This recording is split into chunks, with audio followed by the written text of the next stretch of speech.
Kursk is an Oratorio Requiem for 27 instruments and 10 singers, which is inspired by the sinking of the Kursk submarine in Russia in August 2000. Oratorio Requiem is my attempt to bring two vestigial forms of music together. So oratorio being a form of opera that dispenses with the need for narrative and character development. And a requiem is a form of music that has its roots in Catholicism, which is essentially a mass for the dead. Encompasses both the requiem aspect, the memory aspect of the lives that were lost in the tragedy, and that is led through the narrative of the orchestra. The other element being the oratorio element, which is the kind of narrative, dramatic element.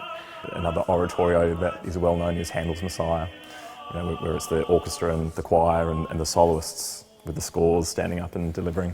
From the outset, the idea of bringing oratorio and requiem together meant that text obviously had to play a really important part.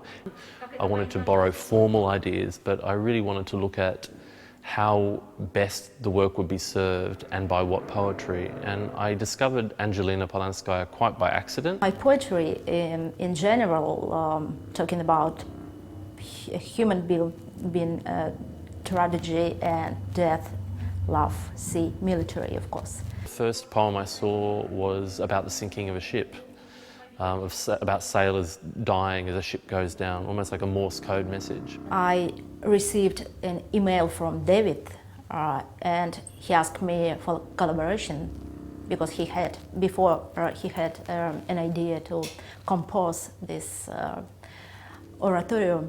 And then the further I dug, there were images of the sea, of soldiers, of death. It was all there already. We just decided to make a selection from my different books and combine by the sea topic. It felt more appropriate to have Russian text, and of course it's sung in Russian.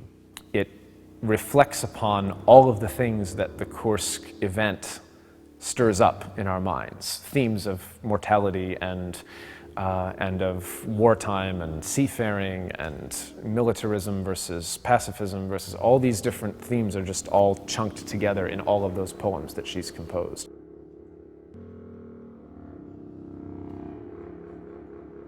And this was like the Titanic of submarines to an extent. It was very early on in its life. It was the Oscar Class II submarine, nuclear submarine, that was going to be the pride of the fleet. And it kind of sank during a military exercise. The submarine sank in very shallow water, so the possibility of rescue was there. People did survive, and the early the rescue subs that went down could hear tapping on the hull. There was an awareness. One of the sailors wrote a letter to his girlfriend because he knew he was going to die. And many days people were without any help. Some countries proposed help, but we refused.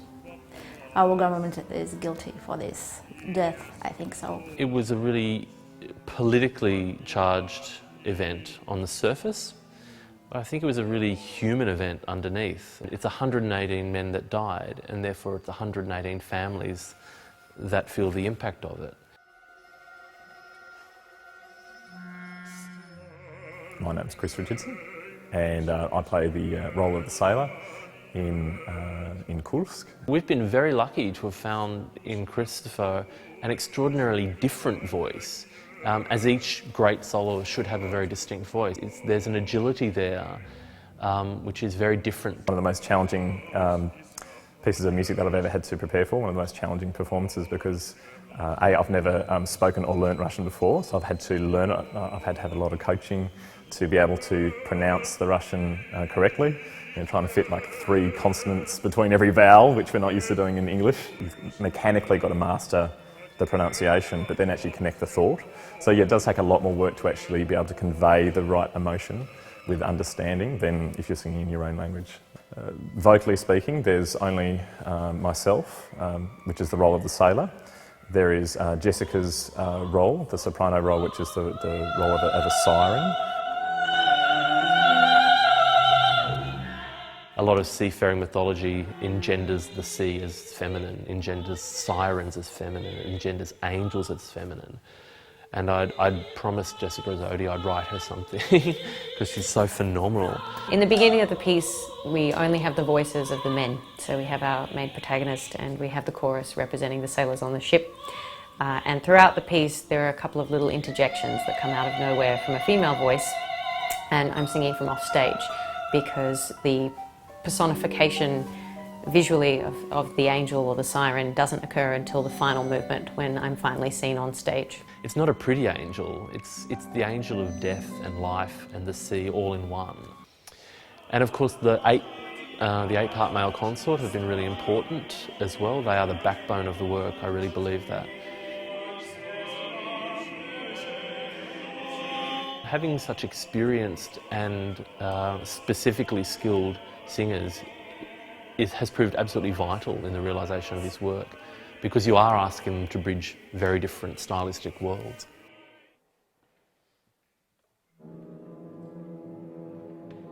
Any piece of music doesn't exist just on the page, you know, it has to be performed in order to live as a piece of music. So Eric's role as the interpreter is really vital. My role in Kursk is as the conductor of the orchestra and the gentleman's consort and all the soloists, bringing the piece to life with a knowledge of David's music. There are a lot of ideas packed into very small spaces, and he likes to layer ideas upon each other.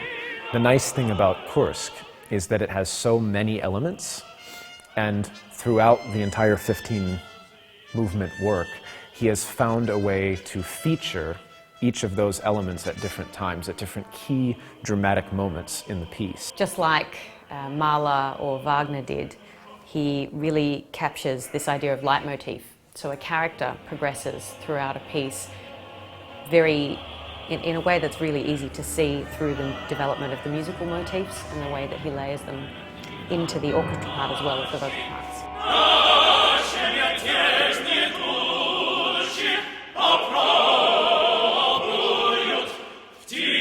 We have singers in the oratorio alternating with instrumentalists delivering a requiem memorative narrative in conjunction, and both follow a very clear dramatic trajectory, kind of like two sine waves overlapping. And the third element in the piece that makes it even more of a fusion of genres is that several of those orchestral movements feature one instrument in particular, which is the solo flugelhorn part for Tristram Williams. And I thought originally I would have a splintered trumpet concerto through the work, but he said, well, actually, I've got this quarter-tone flugelhorn. The use of the flugelhorn relates to the story of the Kursk in a number of ways. There's firstly the sort of military connotations of the instrument itself. The flugelhorn it's not an orchestral instrument as such, but it's definitely used in bands and military bands. The quarter-tone valve is something that I had constructed for this instrument. So it allows me to play in very small increments of pitch, in the cracks of the notes, you might say. In musical terms, a tempered octave has 12 steps within it. And if you can imagine that you're inserting an extra step between each of those 12, then you have a quarter-tone instrument. So you have greater pitch variation and subtlety and colour as a result. I can play the notes that exist between the white and the black notes on a piano. As such, it puts me in this sort of parallel reality to the rest of the orchestra. Sometimes when I'm playing in this piece, I'm some kind of, demon, and then the other time I'm some kind of angel.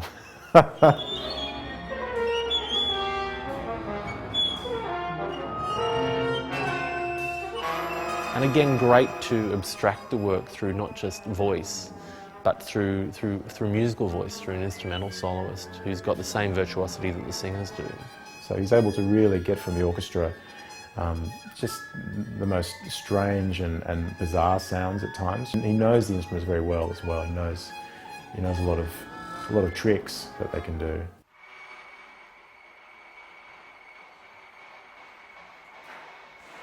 There's a lot of extended techniques on the instruments, on all the different instruments. So a lot of the time you'll see what looks like somebody playing a violin or a cello, but the sounds they're making are not what you would expect from those instruments.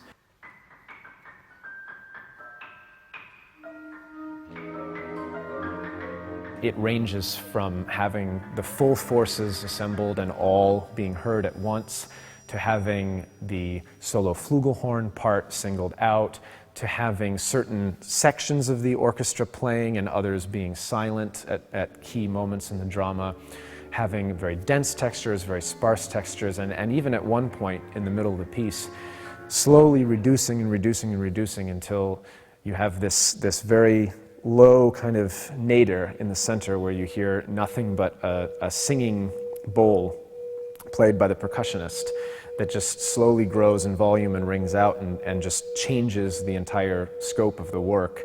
So it's a multi-genre, multi-structural kind of concept, and that's what I think makes it so unique and wonderful in the end, is that David's been able to fuse all of these different elements into what in the end is just an amazing, huge in scope, ambitious stage work. This is an enormously ambitious project from David. Putting it in the context of new music worldwide, it absolutely is an important work. It's something that I think almost no other composers of new music are willing to do these days. One of the problems that audiences have with new music is they don't feel confident in being able to judge its quality, whether or not it's good or bad music. They're just busy taking in the language. So they're asked to take in a new idea and to be able to critique it at the same time. I think people bring a whole lot of cultural information to Kursk because of the event itself. They remember it as an event, and I think it gives them confidence to be able to interpret certain musical aesthetics that they would otherwise not have. I think it's actually quite an accessible piece. It's a piece that will have a very clear impact on any listener. The work holds up under a lot of listenings. This is one of the things that I like about it. You can go back to the work and there's still more to find in there, because he really does pack in metaphor and he packs in references. Like all music, any song, even a good pop song, it should have something that draws you back into it, a hook that draws you to want to hear it again.